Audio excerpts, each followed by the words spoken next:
Hello everyone, so I hope आप सभी अच्छे होंगे और अपने एग्जाम की तैयारी अच्छे से कर रहे होंगे। तो यहाँ पे आज इस सीरीज के अंदर हमारा सिलोजिज्म का चैप्टर स्टार्ट होने वाला है एंड आई होप आप ये जो 1000 एमसीक्यू सीरीज है उसको फॉलो कर रहे होंगे अच्छे से। और आज आपका पार्ट 1 रहने वाला है एंड इसके अंदर हम थोड़ा सा बेसिक क्वेश्चन से स्टार्ट करेंगे और उसके बाद थोड़ा सा आपकी साथ के साथ बेसिक की प्रैक्टिस और जो क्वेश्चंस आपके इंपॉर्टेंट हैं उनकी भी प्रैक्टिस हो जाएगी। स्टार्ट करेंगे होमवर्क क्वेश्चन से, जो इससे पहले वाला सेशन आपका हुआ था उसका होमवर्क क्वेश्चन से हम यहाँ पे डिस्कस करने वाले हैं। ओके, सो आपका यहाँ पे 1000 एमसीक्यूज ये आपका इंग्लिश कॉम्प्रिहेंशन, मैथ्स और यहाँ पे रीजनिंग को मिला के आपके टोटल क्वेश्चंस का है। ये काफी टाइम से आपकी सीरीज चल रही है एंड आई होप ये सीरीज आपको हेल्पफुल लग रही होगी। तो लाइक जरूर करिएगा इस इनके लेक्चर्स को, ठीक है, ताकि हमको पता चलता रहे कि आपको ये लेक्चर्स अच्छे लग रहे हैं। ओके, एंड यहाँ पे गाइड बुक भी आप डाउनलोड कर सकते हैं if you are a complete beginner and कुछ चीजें आपको सीसेट एग्जाम के बारे में नहीं पता तो ये आपको हेल्प करेगा। इसके अंदर आपको syllabus, important topics and previous year trend, ये सारी चीजें आपको देखने को मिलेंगी और ये कंप्लीटली फ्री है, तो आप इसको इजीली डाउनलोड कर सकते हैं। इसी वीडियो के डिस्क्रिप्शन में आपको लिंक मिल जाएगा, ठीक है। तो यहाँ पे आपके पास एक क्वेश्चन है, ये मैंने आपको होमवर्क दिया था कि आपके पास 6 नंबर्स हैं और फॉलोड बाय अ क्वेश्चन। तो क्वेश्चन है कि इनमें से स्मॉलेस्ट कौन सा है। अब अगर आप यहाँ पे देखो, r is greater than p as well as q, r जो है वो ग्रेटर है p और q दोनों से, तो ऐसे करके लिखोगे। t जो है वो ग्रेटर सिर्फ 2 लोगों से। अब यहाँ पे हमें नहीं पता चलेगा कि स्मॉलर कौन है, ठीक है, क्योंकि स्मॉलेस्ट पूछा गया है, तो यहाँ पे हमें नहीं पता। नेक्स्ट देखो, u is greater then 4 numbers but smaller than r, मतलब जो u है वो आपका ग्रेटर है 4 नंबर से बट स्मॉलर है r से। तो ये बहुत ज्यादा क्लैरिटी हमें ये दे देता है कि u अगर 4 नंबर से ग्रेटर है तो 1 2 3 4 u से छोटे हो जाएंगे नंबर्स और एक नंबर जो होगा वो u से बड़ा होगा। टोटल 6 नंबर्स हमारे हो गए एंड यहाँ पे r आएगा क्योंकि वो स्मॉलर है r से। अभी भी हमें सिर्फ स्मॉलेस्ट पता करना है, ये ध्यान रखना। Both p and q are greater than s, p और q जो है वो दोनों ही greater, both p and q are greater than s। यहाँ पे सिर्फ ये लिखा हुआ है। अब बट ये p और q s से यहाँ पे हो सकता है, p और q s से यहाँ पे भी हो सकता है, तो अगेन स्मॉलेस्ट नहीं पता चला। तो अब आपको क्या करना पड़ेगा कि यहाँ पे से अब आपको मतलब दोनों को कंबाइन करना पड़ेगा। इससे पहले जो हमने क्वेश्चन किया था उसमें लार्जेस्ट पूछा गया था, तो वो बात अलग थी। यहाँ पे अब दोनों को कंबाइन करना पड़ेगा क्योंकि हम नहीं फाइंड आउट कर पाए। तो जब दोनों को आप कंबाइन करते हो तो ये वाला रिलेशन तो ऑलरेडी आपके पास है ना। ये 4 ब्लैंक अब आपके पास बचे हुए। तो अगर इन दोनों को ही हम कंबाइन करें कि p और q से दोनों से बड़ा है आपके पास यहाँ पे r। अब t के बारे में कुछ इंफॉर्मेशन है, t is greater then only 2 numbers. अब t को कहा है कि सिर्फ 2 ही नंबर से बड़ा हो सकता है, तो t यहाँ पे आ गया। अब ये 2 ब्लैंक जो है वो या तो p और q यहाँ पे आएगा और या तो यहाँ पे आएगा ही आएगा, क्योंकि both p and q are greater than s, तो s यहाँ पे आएगा। तो स्मॉलेस्ट नंबर हमारा मिल गया, हमें कौन मिला है यहाँ पे s। तो answer will be big from together are sufficient से आंसर आएगा। ओके, चलिए नेक्स्ट क्वेश्चन की तरफ चलते हैं। यहाँ पे हमारे पास है statement 1, both A and D are heavier than B, E is the shortest. ठीक है, तो यहाँ पे 2 स्टेटमेंट है, पूछा गया है कि who is the second heaviest among all. तो सेकंड हैवीएस्ट पूछा गया है, तो both A and D are heavier than B, A and D are heavier than B, E is the shortest. Okay, तो ई शॉर्टेस्ट है but 5 है पूरे ये ना, A B C D E, तो नहीं पता चलेगा हमको यहाँ से भी कि इसमें सेकंड हैवीएस्ट कौन है, क्योंकि सी के बारे में इंफॉर्मेशन नहीं है। नेक्स्ट अगर दूसरे स्टेटमेंट से देखेंगे हम, तो आपके A is heavier than D but is lighter than C, तो यहाँ पे ऐसा आ सकता है ए इज हैवियर देन। अब यहाँ पे अगेन हमें सेकंड हैवीएस्ट का नहीं पता क्योंकि 2 नंबर्स के बारे में तो हमें पता ही नहीं है। तो अब हम क्या करेंगे, इन दोनों को कंबाइन कर लेते हैं, ठीक है। तो आपके पास सी, ए और डी का तो इन्फॉर्मेशन पहले से है और आपको ये पता है कि जो यहाँ पे पहले वाले में दे रखा है कि ई इज द शॉर्टेस्ट, तो ई शॉर्टेस्ट हो गया। नेक्स्ट आ गया कि ए और डी और बी, तो ए और डी में A is greater than D and D और ए दोनों ही ग्रेटर देन बी आपके पास यहाँ गया। सी इज ग्रेटर देन ए, तो सी आपके पास यहाँ गया। पूरा ऑर्डर हमारा बन गया। तो हमारे पास यहाँ पे सेकंड हैवीएस्ट इजीली यहाँ ये ए आ चुका है। कहाँ से आया, दोनों ही स्टेटमेंट को ऐड करके आया है। ऑप्शन नंबर सी अगेन यहाँ पे से आपका आंसर होगा। Next question. ओके, तो अब यहाँ से हम सिलोजिज्म का जो चैप्टर है वो स्टार्ट कर रहे हैं। अब इसके अंदर क्या है कि देखो गाइस, रिलेशंस आपके होते हैं उस रिलेशन को हम शो करते हैं वेन डायग्राम के थ्रू। वेन डायग्राम के थ्रू जब हम शो करेंगे तो उस वेन डायग्राम को रीड करना आना चाहिए कि कैसे उसको रीड करना है, कहाँ पे क्या रिलेशन यहाँ पे मतलब है, क्या चीजें हम यहाँ से खुद से डेराइव कर सकते हैं, ये टाइप की चीजें। और बेसिक से आपको कवर करना है सिलोजिज्म का चैप्टर, मैंने कवर कराया हुआ है इसी चैनल पे, आपको प्लेलिस्ट मिल जाएगी रीजनिंग की, उसमें बेसिक कॉन्सेप्ट्स देखिए सिलोजिज्म को सर्च करके, एंड वहां पे आपको जरूर वो वीडियो मिलेगी जहां से आप बेसिक को कवर कर सकते हैं। ठीक है, तो ये प्रॉब्लम भी सॉल्व हो गई। नेक्स्ट आपके पास है कि हमारे पास रिलेशंस होते हैं सम टाइप के। ठीक है, सम रिलेशन शो करता है दो एलिमेंट के बीच में। नो रिलेशन भी होता है हमारे पास होता है सम नॉट का रिलेशन, और हमारे पास एक होता है ऑल का रिलेशन। ठीक है, दो एलिमेंट के बीच में। यहां पे हम उपयोग करने वाले हैं वेन डायग्राम्स का, तो आई होप आप यहाँ पे सारी चीजें ध्यान से समझोगे। एक एक स्टेटमेंट से मैं स्टार्ट करूंगा एंड देन हम आगे आगे चलते रहेंगे। तो बहुत सिंपल है, ये बहुत ज्यादा बेसिक वाला है, मैंने यहाँ पे आपको सिखाया है। ये देखो एक ऐसा क्वेश्चन, ये यहाँ से ऐसे क्वेश्चंस आते हैं जो मतलब रिपीट होते रहते हैं। यहाँ पे हर बार आपको नया क्वेश्चन नहीं दिख रहा, बस उसका फॉर्मेट चेंज हो, मतलब उसके लैंग्वेज चेंज हो रही है, उसमें जो एलिमेंट्स है वो चेंज हो रहे हैं, बट आपको क्वेश्चन टाइप जो है वो बार बार यहाँ पे ज्यादा चेंज नहीं देखने को मिलता है। तो एक तरीके से चीजें यहाँ पे रिपीटेशन पे है। तो जब आप बहुत सारे क्वेश्चन की प्रैक्टिस सिलोजिज्म में कर लेते हो ना, तो आपका यहाँ पे एक चीज बैठ जाती है, कॉन्सेप्ट बैठ जाते हैं दिमाग में, and then you can easily solve the other questions. तो रिमेंबर कि ज्यादा नंबर ऑफ क्वेश्चंस आपका डिसाइड कर लेता है आराम से कि आपको सिलोजिज्म का चैप्टर कितनी आसानी से सॉल्व होने वाला है। ठीक है, तो इतना ही स्टेटमेंट गिवन है। अब इस स्टेटमेंट से देखो कहा गया है ये कंक्लूजन। अब ये कंक्लूजन अगर डेफिनेटली ट्रू होंगे तभी हम इनको फॉलो करवाएंगे, है ना। अब देखो आपके पास सम बी आर ए या सम ए आर बी हो, तो उसका मतलब सिंपल यही है, इस रिलेशन का मतलब कि दोनों के बीच में कोई कॉमन पार्ट शो होना चाहिए। डेफिनेटली क्या शो हो रहा है, तो आप इसको ऐसे पढ़ो या ऐसे पढ़ो, बात एक ही है। क्योंकि हर बार ऐसा जरूरी नहीं है कि आपका ए और बी की पोजीशन अगर चेंज है तो रिलेशन सेम होगा। यहाँ पे सिलोजिज्म में एलिमेंट्स का पोजीशन भी अगर चेंज होता है तो आपके पास वो जो रिलेशन है ना वो चेंज ही हो जाता है। ठीक है, next sum A are not B. अब आप कहोगे ये सही है क्योंकि कुछ ए जो है वो बी के साथ ओवरलैप नहीं हो रहे हैं, तो some A are not B, but ये कंप्लीटली डिफरेंट है इस जगह पे। स्लॉग्स के उसमें अगर जो रिलेशन आपको गिवन नहीं होता है, जिसके बारे में डायरेक्ट इन्फॉर्मेशन नहीं है या डेफिनेट इन्फॉर्मेशन नहीं है, उसको आप सत्य कंप्लीटली ट्रू नहीं बोल सकते। अब यहाँ पे है कि समय आने, अब ये जो पार्ट है, जो ये बाहर का पार्ट आपका खाली है ना, इस बाहर के पार्ट का इसके पार्ट से बी से क्या रिलेशन है ये इंफॉर्मेशन नहीं पता, क्योंकि सिर्फ आपको पॉजिटिव इंफॉर्मेशन दी गई है, कोई भी नेगेटिव इंफॉर्मेशन स्टेटमेंट ने नहीं दी गई है, या फिर वेन डायग्राम में कोई भी नेगेटिव इंफॉर्मेशन नहीं दी है। तो नेगेटिव जब दी ही नहीं है तो नेगेटिव आप बोलोगे कैसे, तो ये दोनों ही गलत हो जाएंगे। ठीक है, ये चीज ध्यान रखना, ऐसा नहीं कि ये ओवरलैप नहीं कर रहा, ओवरलैप वाली लैंग्वेज नहीं है ये। करेक्ट, नेक्स्ट यहाँ पे फर्स्ट ही ट्रू हो गया। नेक्स्ट क्वेश्चन की तरफ हम आगे चलते हैं। यहाँ पे से no A is B, guys no A is B का मतलब है कि कोई भी, ये जो ए है, सॉरी यहाँ पे लैंग्वेज होगी कि ए जो है, मतलब ए और बी का जो रिलेशन है वो नो का है, दोनों के बीच में नेगेटिव, कंप्लीट नेगेटिव रिलेशन है। ऐसा नहीं कि रिलेशन है ही नहीं, इसको ऐसे नहीं पढ़ते कि रिलेशन है नहीं, रिलेशन है बट नेगेटिव है कंप्लीट।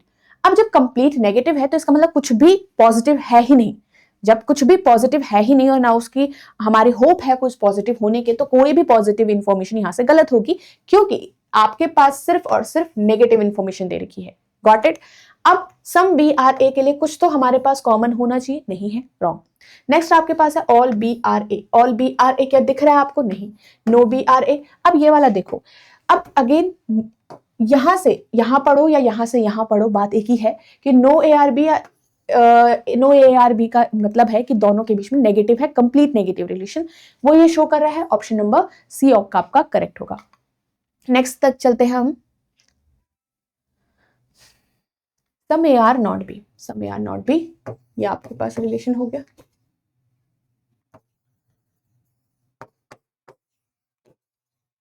ठीक है, यहां पे हो गया some A are not B और some B are A. Some B are A, अब यहाँ पे सिर्फ और सिर्फ रिलेशन दिया गया है कि ये जो है, ये पार्ट है ना, इसके बारे में इंफॉर्मेशन है, इसी का नेगेटिव इंफॉर्मेशन दिया है और कोई भी इंफॉर्मेशन नहीं है।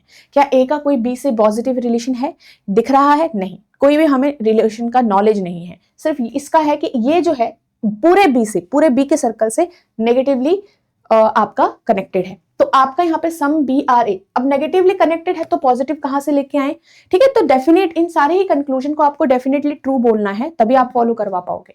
नेक्स्ट आपके पास है कि नो ए आर बी, कोई भी ए बी नहीं, ये भी गलत होगा, क्योंकि नो ए का मतलब कंप्लीट ए, नो ए का मतलब कंप्लीट सर्कल, ऑल ए का मतलब कंप्लीट सर्कल, ठीक है। सम ए का मतलब partial circle and some not A का मतलब भी पार्शियल होगा, ठीक है। तो यहाँ पे सिर्फ पार्शियल रिलेशन पता है, पूरे ए के बारे में ये जो आपको मैं डैश डैश बना रही हूँ, इसका मतलब इस पार्ट के बारे में कोई इंफॉर्मेशन गिवन नहीं है। तो इसका मतलब कुछ ए के बारे में गिवन है और कुछ ए के बारे में नहीं गिवन है। तो यहाँ पे जब कुछ के बारे में गिवन है और कुछ का पता ही नहीं है तो कंप्लीट नहीं हुआ, राइट। कुछ का पता ही नहीं है तो कंप्लीट नहीं हुआ। तो आपके पास नो ए आर बी के लिए कंप्लीट नॉलेज नहीं हुई, सफिशिएंट नॉलेज नहीं हुई, तो ये गलत होता है। सम बी आर ए, अब आप कहोगे ma'am some A are not B, some B are A not A, बात तो एक ही है, but some B are not A का ये जो हमने डायग्राम यहाँ पे बनाया, ये कैसे बनाया था, हमने ए के अंदर एक डॉट पार्ट बनाया और उसको क्रॉस करके यहाँ ले गए। अब ऐसा ही कुछ रिलेशन आपको बी से ए की तरफ दिखना चाहिए था। क्या बी के अंदर कोई डॉट है और यहाँ ऐसे कनेक्ट दिख रहा है? जब दिख ही नहीं रहा है, इसका मतलब बी के अंदर कोई ऐसा पार्ट नहीं है जो यहाँ से नेगेटिवली हो, इसके अंदर एक ऐसा पार्ट है। तो यहाँ पे ये भी कंप्लीटली रॉन्ग होगा। डेफिनेटली श्योर नहीं हो सकते ना हम जिस चीज के लिए, उसका आंसर रॉन्ग ही होगा, मतलब उसका रिलेशन रॉन्ग ही होगा। तो none follow will be the correct answer. Okay, next चल, अब ये हमारे पास एक है, इसको ट्राई करो अब।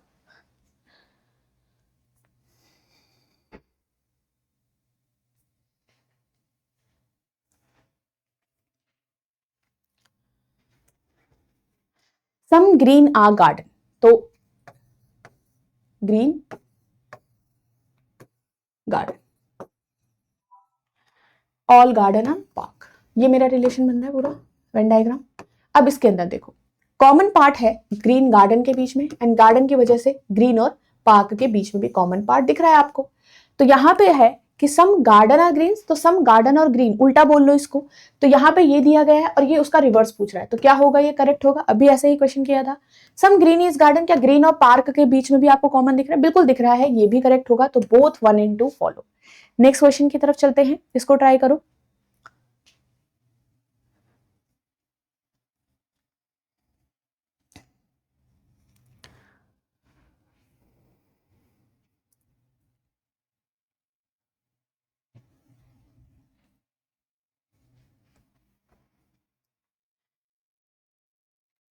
ओके, ऑल कार्स आर,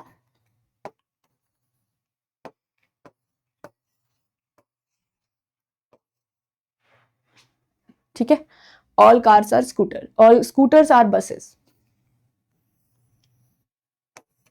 ये हो गया, ठीक है। अब यहाँ पे आपके पास है ऑल कार आर बसेस, सारी कार बस है, सारी कार बस है। क्या आपको कार बस के अंदर दिख रही है? बिल्कुल। अगर ये इस सर्कल के अंदर है, ये इस सर्कल के अंदर, तो ये भी इस सर्कल के अंदर माना जाएगा। यहां से ये करेक्ट है। सम स्कूटर आर बसेस, स्कूटर और बस का रिलेशन देखो, अब ये तो कंप्लीटली सर्कल ऐसा ही है ना, तो स्कूटर सारे के सारे बस के अंदर है, तो हम ये बोल सकते हैं ये वाला जो पूरा पार्ट है वो पूरा इसके अंदर है, राइट। तो अगर पूरा पार्ट, अगर कोई चीज कंप्लीटली किसी के अंदर है तो उसका छोटा वाला भाग भी उस किसी मतलब बी के अंदर होगा। अगर पूरा एस बी के अंदर है तो ये छोटा सा पार्ट भी बी के ही तो अंदर है, तो इसके लिए ये करेक्ट हो गया। तो दोनों ही इसमें करेक्ट हो गए। नेक्स्ट क्वेश्चन की तरफ चलते हैं।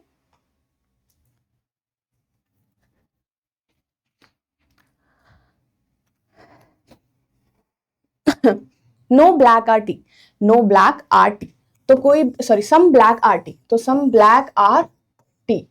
No tea is coffee, no tea is coffee, तो यहां पे आपके पास ये हो गया सम ब्लैक आर कॉफी और नो टी आर कॉफी, ये रिलेशन है। तो रिलेशन नेगेटिव किसका है? टी का कॉफी के साथ है। तो याद रखिएगा इसका इसके साथ डायरेक्ट रिलेशन नेगेटिव नहीं है। नेक्स्ट आपके पास है सम टी आर ब्लैक, कि कुछ टी ब्लैक है। अब ये आपको दिया गया है, सम का रिलेशन दिख रहा है और ये रिवर्स ऑर्डर में दिया गया है और ये आपका करेक्ट होगा, ठीक है। Next, no black is coffee, again मैंने आपको बोला नो ब्लैक का मतलब है कंप्लीट ब्लैक का रिलेशन, कंप्लीट ब्लैक का रिलेशन। तो यहाँ पे जो ब्लैक और कॉफी का रिलेशन यहाँ पे दिख रहा है आपको, क्या सारे ब्लैक का रिलेशन कॉफी से नेगेटिव है? नहीं, तो ये आपका रॉन्ग हो जाएगा क्योंकि डेफिनेटली ट्रू नहीं है। तो आपके पास फर्स्ट ऑप्शन जो है वो करेक्ट आ गया, ठीक है गाइस। चलो तो नेक्स्ट चलते हैं यहाँ पे, all book are pen, all book are pen, ठीक है। No book is paper, all book are pen और कोई भी बुक पेपर नहीं है।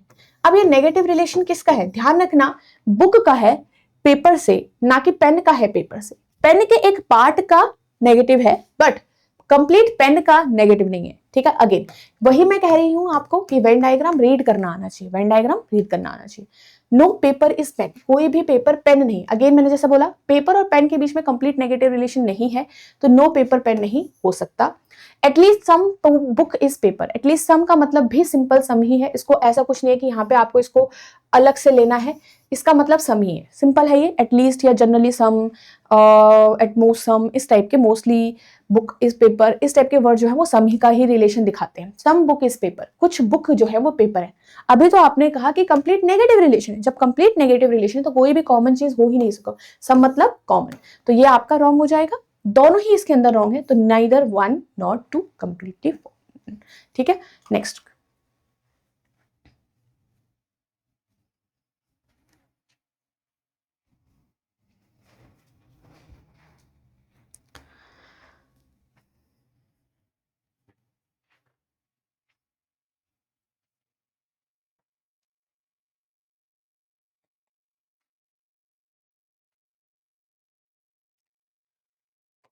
All wild are rabbit, some owl are rabbit,